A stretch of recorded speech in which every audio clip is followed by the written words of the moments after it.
It's about 30 minutes to midnight when my phone vibrates and starts to blare its ringtone. I jump off the couch and nearly have a heart attack. It's just another night, one that's been wonderfully quiet so far. After a chaotic Friday evening that lasted until 5 in the morning, it's nice to spend the Saturday alone at home, watching whatever crappy movies are on TV. I recover and answer it. It's Mike, though I can barely hear him over the pounding music in the background.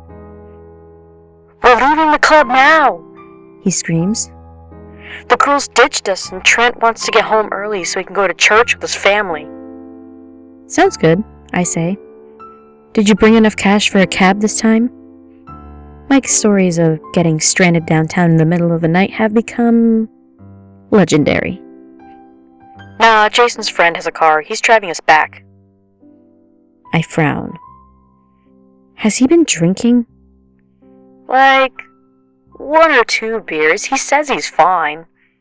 He says something to someone nearby, but I can't make it out. "I'll be home soon. Don't worry about staying up for me." Thanks, but I'm not tired. That, and Mom and Dad told us to always deadbolt the door. And if I do that, you won't be able to get in. "I'm not sleeping in the front yard again." "Okay, I'll be home soon." He hangs up, and I go back to my movie. There's something about mindless violence and explosions that just seems so relaxing. Or maybe it's the fact that school's finally done for the winter holidays and my parents wisely decided to go on a cruise with friends for a week before Christmas. Mike and I had the house to ourselves. For him, it means no stern looks when he's staggering home reeking of alcohol.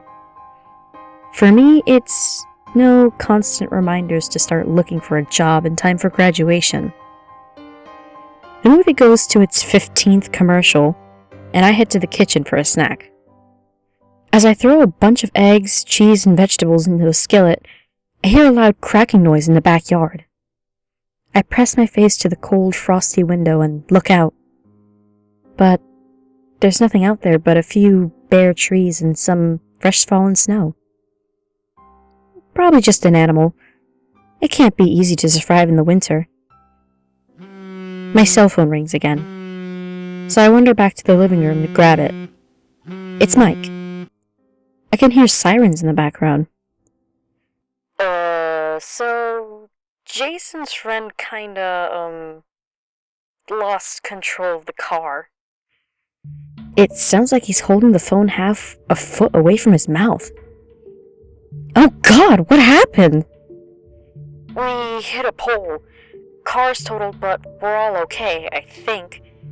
Cops are here. They're talking to the driver. He laughs.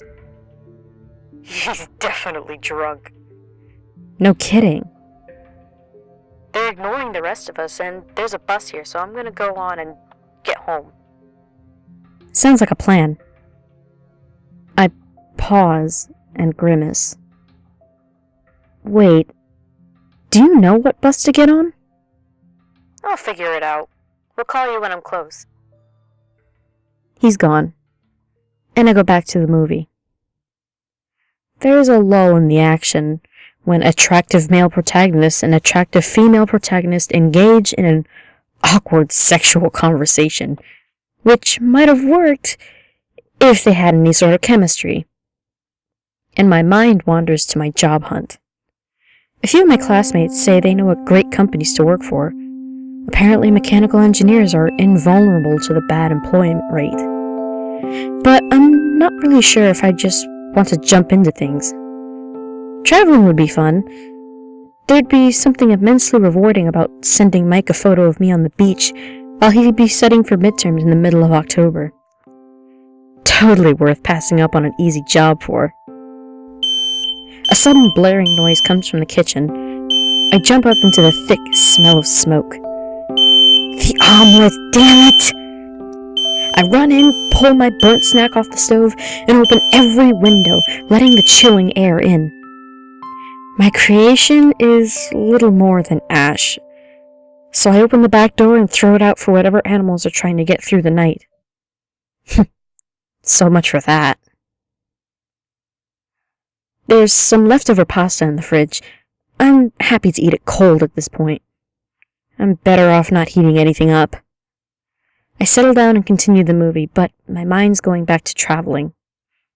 I've always wanted to go across the pond, check out Europe, maybe backpack through Germany, see the sights in France, practice my fake accent in Britain.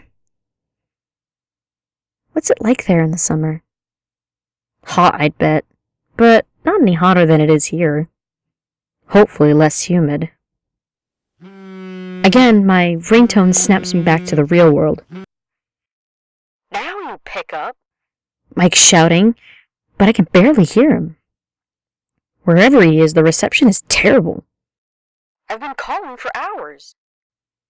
I look at the clock and roll my eyes. You last called 45 minutes ago. Where are you? I have no idea. The bus is going in the middle of nowhere. I have no idea where any of these stops are. Hell, I don't even think they're in English. I sigh loudly. Not this again. How much did you have to drink? Drink? I can't. He trails off, replaced with a loud, harsh static. I pull the phone from my ear. A few seconds later, it disconnects. Whatever, he'll find a way home. The movie eventually ends, but it's just past midnight and I'm hardly tired. Now I'm regretting allowing my roommate to convince me to leave my gaming console at school. This is the perfect sort of boredom for grabbing a sniper rifle and telling 40-year-old perverts how they couldn't get laid in their mom's basement. And then, Mike could have joined right in. He probably spends more time playing than I do, and he doesn't even live with me. I think my parents are relieved that we're going to the same school. He's been trying his best to get his life back on track, and I'm able to be there in case he needs a shoulder to lean on. A loud scream comes from the backyard. I go back into the now freezing kitchen and grab a flashlight from the cupboard. I shine it around, but there's nothing out there. The remains of the omelet are gone, and there are a ton of paw prints around the area. Raccoons? Squirrels? Maybe coyotes? Whatever they were, they moved quickly. The smoke in the kitchen's gone. I close all the windows and lie back down in the living room. I guess I doze off because when I wake up, it's 1:30 in the morning. There's been no contact from Mike, so I give him a call. Hello? Now it's like he's talking into a phone on the other side of the room. Are you there? Please say something. I'm here, I say slowly. Have you figured out the way home yet? I can't. Despite the low volume, I can hear panic in his voice. I've been writing for days, maybe weeks, I can't tell. Transferring from bus to bus, none of them are going anywhere. I swear, I can hear him whimper. I can't help but grin. I'm going to hold this against him for years. I don't want to get off. There's something wrong around here, something dark. It's waiting for me.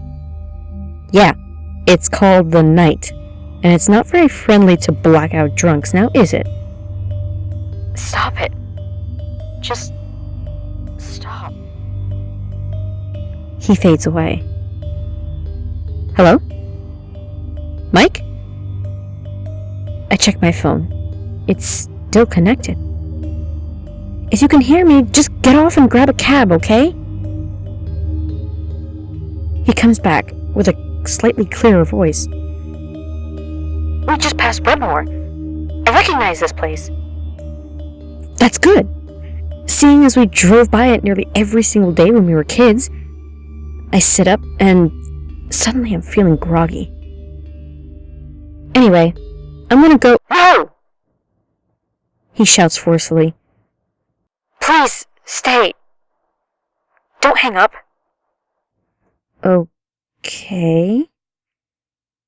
Now I'm wondering if he took any substances beyond alcohol. It's like he's combined the hallucination of shrooms with the depressants of beer.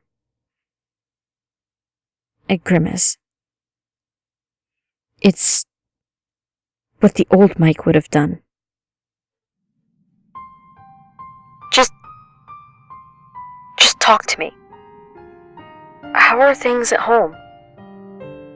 They're good, I say. There's a bunch of animals outside making lots of noise. I think they're raccoons, but they could be bears. Might want to watch yourself. Cool. The connection's even better. Just went over the bridge. I'm a few stops away. And there you go. Was there any reason to have been concerned? Like you wouldn't believe. He pauses. Man, I cannot wait to get home. I think I can hear my bed calling me. Is it saying clean me? He laughs, loudly and heartily. I'm nearly there. Jesus, I'm glad the night is over. Thanks for not hanging up. I'm always here. You know that. It was weird. He continues. I couldn't call or text anyone. I tried to get on Facebook, but it looked really strange. And as soon as you called, I realized where I was. It's like it came out of nowhere. His voice rises. And there's our street. I'll call you when I'm near the house. Holy crap, that's dark. He hangs up. I go to the front window and look out. The streetlights are on, casting their pale orange tint on the road. I gaze as far down as I can. No sign of him. I'm about to go and clean up the kitchen, but my phone rings. Where the hell is our house? I throw up my free hand incredulously. The same place it's always been, you idiot! I can't see it. The street is way too dark. I don't even know if I'm on the sidewalk or on the road. What are you talking about? It's bright as day out there. I go over to the front door and flick the outside light a few times, showing off our snow-covered driveway, the one Mike was supposed to shovel before heading out. There, can you see? I saw it! He screams. The light! Turn it back on! I do so even though it adds nothing to the overall brightness of our neighborhood. I see it. Okay, yeah. I'm close now. I look out the window, but I still can't see him.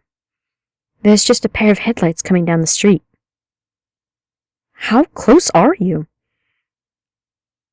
Nearly there.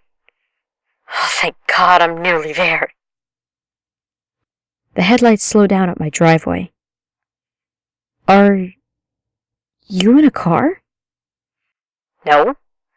Do you know how easy a car would have made all of this? I think there's a lot of things that could have made this easier. He's silent for a moment.